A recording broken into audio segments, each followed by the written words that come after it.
Hi అండి, బాగున్నారా? ఎలా ఉన్నారు? ప్రశ్న కట్టోజ్ కిచెన్కి స్వాగతం అండి. ఈరోజు నేను స్వీట్ కార్న్ తోటి ఒకటి చేస్తున్నానండి, స్నాక్ లాగా. మామూలుగా ఇది ఉడకబెట్టుకొని చేస్తారు కదా, అలా కాకుండా నేను వేరే తీరు చేస్తాను. చాట్ లాగా ఉంటుంది, బాగుంటుంది.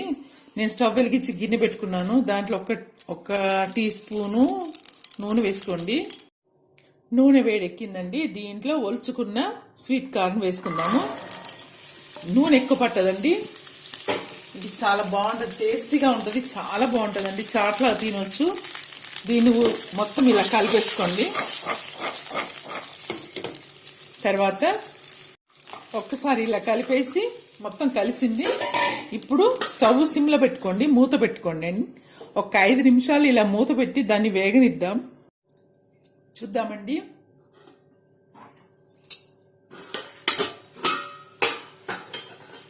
ఇవి చూడండి, బాగా మంచిగా ఇట్లా అంటే 5 మినిట్స్ నుంచి ఉడుకుతున్నాయి అనమాట. గోలినట్టుగా అవుతున్నాయి. ఇది ఒక్కొక్కటి చూడండి, ఇట్లా ఉబ్బినట్టు కూడా అయిందండి. ఇది నోట్లో వేసుకొని చూడండి, మీకు పచ్చిగా ఉండదు, మంచిగా ఉడికినట్టుగానే ఉంటుంది. అంతే అండి. 10 మినిట్స్ కంటే ఎక్కువ ఉండాల్సిన అవసరం లేదు స్టవ్ మీద. నేను ఇప్పుడు దీన్ని తీసేసుకుంటున్నాను. నేను వేరే బౌల్లోకి వేసుకున్నానండి. ఇప్పుడు దీంట్లోకి మసాలా వేసుకుందాము. కొంచెం కారం అండి, ఎక్కువ ఉండొద్దు కారము. లైట్గా సాల్ట్ అండి, చూడండి, లైట్గా చాట్ మసాలా అండి. ఇవన్నీ కలిపేసుకోండి. సన్నగా తరిగిన ఉల్లిపాయలండి పైనుంచి వేసుకోండి. ఈ చాట్ చాలా బాగుంటుంది. కొంచెం కొత్తిమీర. అంతే అండి, స్వీట్ కార్న్ చాట్ రెడీ అయిపోయింది. ఇలా ఒకసారి చేసుకొని చూడండి, చాలా డిఫరెంట్ టేస్టీగా ఉంటుంది. స్వీట్గా కొంచెం కారం కారం చాట్ మసాలా వేసాం కదా, ఆ టేస్ట్ చాలా బాగుంటుందండి.